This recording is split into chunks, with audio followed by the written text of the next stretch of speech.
नमस्कार मराठी अपडेट गुरु या यूट्यूब चॅनलवर मी ओमकार तुम्हा सर्वांचं हार्दिक स्वागत करतो। तर मुंबई हायकोर्ट अंतर्गत क्लर्क पदासाठी 37,309 विद्यार्थ्यांची म्हणजेच स्क्रीनिंग टेस्टसाठी यादी प्रसिद्ध करण्यात आली आहे। तर यांच्याकरता पेमेंट करण्यासाठीची लिंक ₹400 पेमेंट परीक्षेकरता करण्याची लिंक उपलब्ध झालेली आहे। व्हिडिओच्या डिस्क्रिप्शन बॉक्समध्ये लिंकवर सर्वप्रथम तुम्हाला क्लिक करायचं आहे आणि क्लिक केल्यानंतर अशा प्रकारचं पेज तुम्हाला पाहायला मिळणार आहे।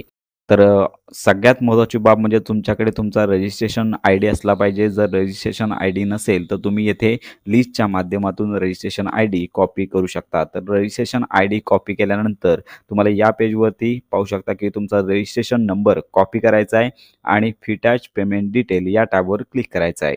येथे तुम्हाला तुमची संपूर्ण माहिती, तुमचं नाव, रजिस्ट्रेशन आय डी आल्याचं पाहायला मिळेल आणि पेमेंट देखील ₹400 इथे आल्याचं पाहायला मिळणार आहे। त्यानंतर खाली स्क्रोल डाऊन करायचं आहे। या ठिकाणी तुमची डिटेलमध्ये तुमचा मोबाईल नंबर 2 वेळा टाईप करायचा आहे, तुमचा ईमेल आय डी टाईप करायचा आहे, अंडरटेकिंग बॉक्सवरती क्लिक करून खाली दिलेला कॅप्चा टाईप करायचा आहे आणि त्यानंतर नेक्स्ट या टॅबवर तुम्हाला क्लिक करायचं आहे। यानंतर संपूर्ण डिटेल तुम्हाला पाहायला मिळेल, संपूर्ण माहिती चेक करायची आहे आणि नेक्स्ट या टॅबवर तुम्हाला क्लिक करायचं आहे।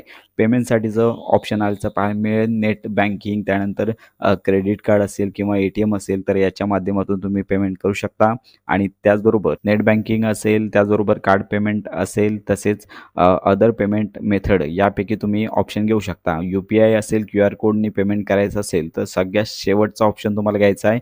येथे क्लिक हिअर या टॅबवर तुम्हाला क्लिक करायचं आहे। यानंतर पेमेंटसाठीचं पेज तुमच्यासमोर ओपन होईल। तुम्हाला इथे जो QR कोड ऑप्शन आहे तो निवडायचा आहे। त्यानंतर आलेला QR कोड तुमच्या मोबाईलमधून स्कॅन करून पेमेंट करायचा आहे। तर अशा प्रकारे पेमेंट करून झाल्यानंतर तुम्हाला रिसिप्ट डाउनलोड करायची आहे। त्यामुळे येथे डाउनलोड या टॅबवरती तुम्हाला क्लिक करायचं आहे। संपूर्ण तुम्हाला माहिती पाहायला मिळेल, त्यामुळे इथे प्रिंट देखील तुम्ही काढू शकता आणि तुम्हाला पावती देखील घेता येणार आहे। तर अशा प्रकारे बॉम्बे हायकोर्ट अंतर्गत क्लर्क पदासाठी जी स्क्रीनिंग टेस्ट आहे तर याचं पेमेंट करता येणार आहे। तर ही महत्त्वाची माहिती इतरांपर्यंत नक्की शेअर करा। यापुढील सर्व प्रोसेस आणि खात्रीशीर माहिती करता आपल्या चॅनलच्या कनेक्टमध्ये राहा।